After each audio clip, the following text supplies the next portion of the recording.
Hello everyone, welcome back to EngliTales. In this video, we will be discussing about all the rules of the topic question tag. I also have a homework for you at the end of this video. Let's get started. Let us now have a look at a few rules which we have to follow whenever we solve the questions of question tags. So, whenever we are asked to add a question tag to a sentence, we will be given a sentence, okay? And we have to determine if the sentence is positive or negative, and accordingly we have to add the question tag. So the rule says if the given sentence is positive, the question tag will be negative, and if the given sentence is negative, the tag will be positive. How do we determine if the sentence is positive or negative? For making the sentence negative, mostly these three words are used: no, not and never.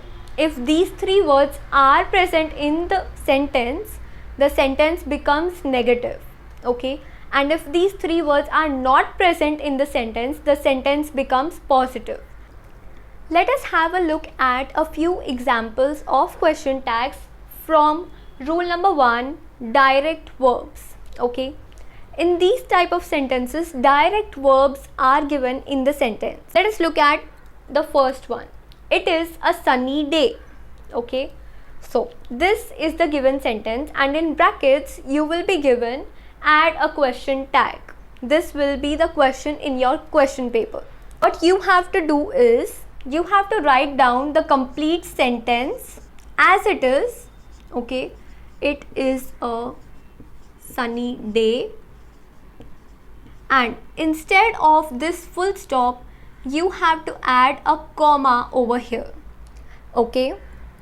Now what you will do now here is, this is the verb, okay? Is. Now you have to determine if it is a positive sentence or a negative one. We do not have no, not and never in this sentence, okay? So the sentence is positive, so the tag will be negative. Now you have to make is into a negative form, okay? How you will write it? Is becomes isn't. So you will write here isn't, and it will come here same as it is, and at the end you have to add a question mark. Now if you do not add the question mark at the end of your question tag, the complete marks will be gone, okay? You won't get even a half mark for this one, even if it is correct. Same applies with this comma also. If you forget to add a comma over here, you will lose your marks completely. Let us now have a look at the second one. You are not going out to play. Firstly, determine the verb. The verb is are not. So we have a negation here. No, not, never were the negative words. So not is a negative verb. So the question tag will be positive. Are is the verb. So we will repeat the verb over here. We will add a comma. You have to write the complete sentence down in your answer paper, okay? Are you? Are not, it means it is negative and it will become positive. We will write are, and you will be you, same. Next one is Rohan was ill. Again this sentence is positive because was is a verb over here, and no negation, no negative verb is present. So you do not have to use the noun here again, okay? So Rohan will become he. Why? Because he is a boy. If it were a girl's name over here, we would have used she. Now, Rohan was ill, wasn't he? Question mark. Let us now have a look at rule number 2, which is a mixture of auxiliary verbs and main verb, okay? Let us understand this with the help of an example. Sonia sings well. Now here the verb is sings. Sings can be written in 3 different forms: sing, sings, and sang. Okay, here sang is the past tense, while sing and sings are present tense. Now, how does the verb sing, sings and sang determine whether they are present or past? So, sing is formed by do plus sing is equal to sing. The verb do is the auxiliary verb over here and sing is the main verb, and a combination of these two gives rise to the verb sing. Then sings is formed by the combination of sing and does. So whenever does is used, mostly the verbs end with an s. Okay, and sang is then used with the verb sing plus did. So did indicates the past tense and do and does indicate the present tense, and therefore we can categorize this sentence into a present tense sentence. Okay, now there is no negative verb, therefore the sentence is positive, so the tag will be negative. How do we determine the question tag over here?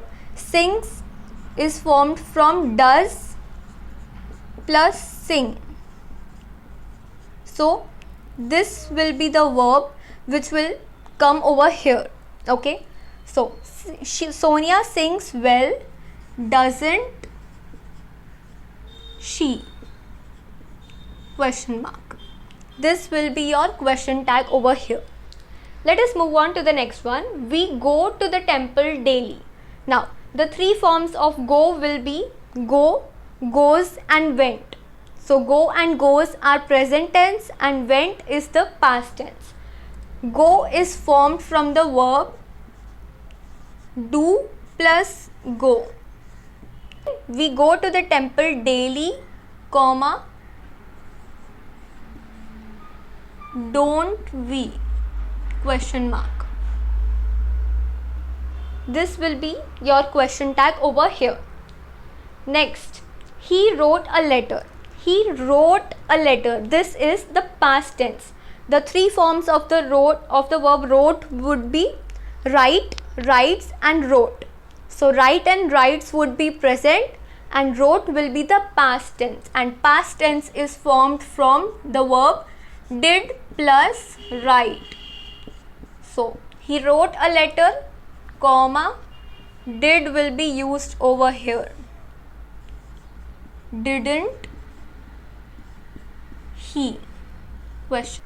Let us move on to rule number 3, which uses the verb am. Okay, I am going to school. Amn't I? Correct? No.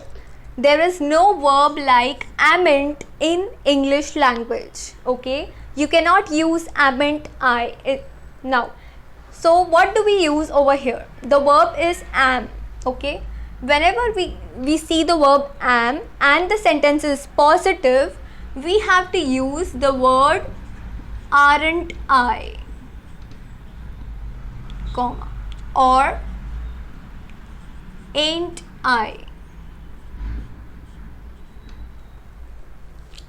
This should be the correct question tag. I am reading a novel. Again, here the question tag will be aren't I or ain't I. Here we see the negative word not. Now, if the sentence is negative, the tag will be positive. So, when we write the positive verb for am, it won't be are. We have here used aren't I because it is a negative tag, and here we have to add a positive tag. So I am not cooking, am I? Let us now have a look at rule number 4, question tags for imperative sentences. Imperative sentences are those sentences which gives orders, commands and requests. Close the door. Will you? Now, whenever the sentence is imperative, always we will use that question tag will you. Look. Okay. Why is this so? Because the sentence indicates that the action is taking place in the near future. Okay. Close the door, will you? Now, this person who is saying this sentence does not expect someone to answer him back. He expects them to obey his orders. Okay. Do it now. Supposing someone's mother is telling her child to complete his homework now. So do it now, will you? Don't be late, will you? This is also in the near future. I am telling someone not to be late. So we will always use will you. Will indicates the future tense. Let us now have a look at the sentences which start with let us. Okay. Rule number 5, the sentences which start with let us. Let's indicate let us. Now, whenever the sentences start with let's, you always have to use the question tag shall we. Shall, the use of the verb shall indicates a formal usage. Okay. Let's go out for a walk. Shall we? Let's study together. Shall we? Let's have orange juice. Shall we? Why do we use shall we? Because all these sentences are something that we are going to do in the near future. Okay.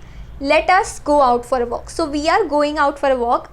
Now, within some minutes, we have completed all the 5 rules of the topic question tag.